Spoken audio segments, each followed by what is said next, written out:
Landwirte betreiben Klimaschutz auf Moor. 38% der bundesweiten Moorflächen befinden sich in Niedersachsen. Vor etwa 60 Jahren wurden Familien in große Moorgebiete im Norden Niedersachsens angesiedelt, um sie zu bewirtschaften.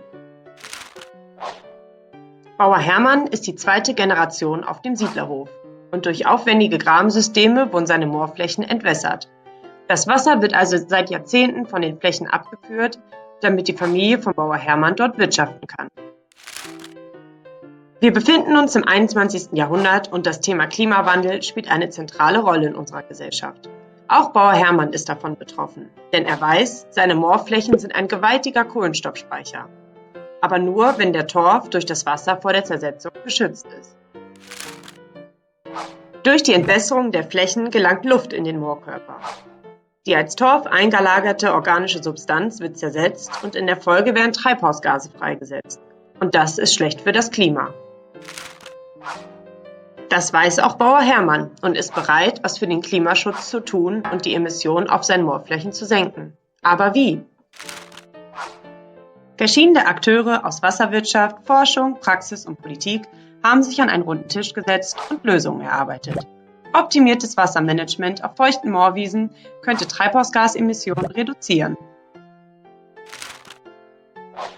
Probieren wir es aus. Die Landwirte in der Moorregion waren zwar sehr skeptisch und hatten Angst, dass die Flächen überflutet werden und keine landwirtschaftliche Nutzung mehr möglich ist.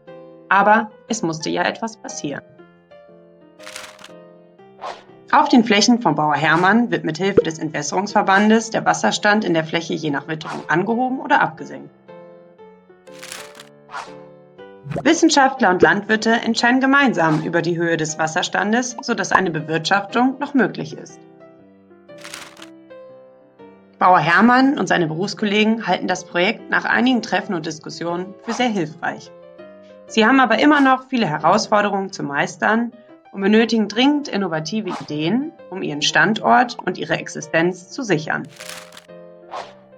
Die Wissenschaftler forschen, Bauer Hermann möchte seine Existenz sichern und die Gesellschaft möchte Lösungen haben, um das Klima zu retten. Hand in Hand für mehr Klimaschutz.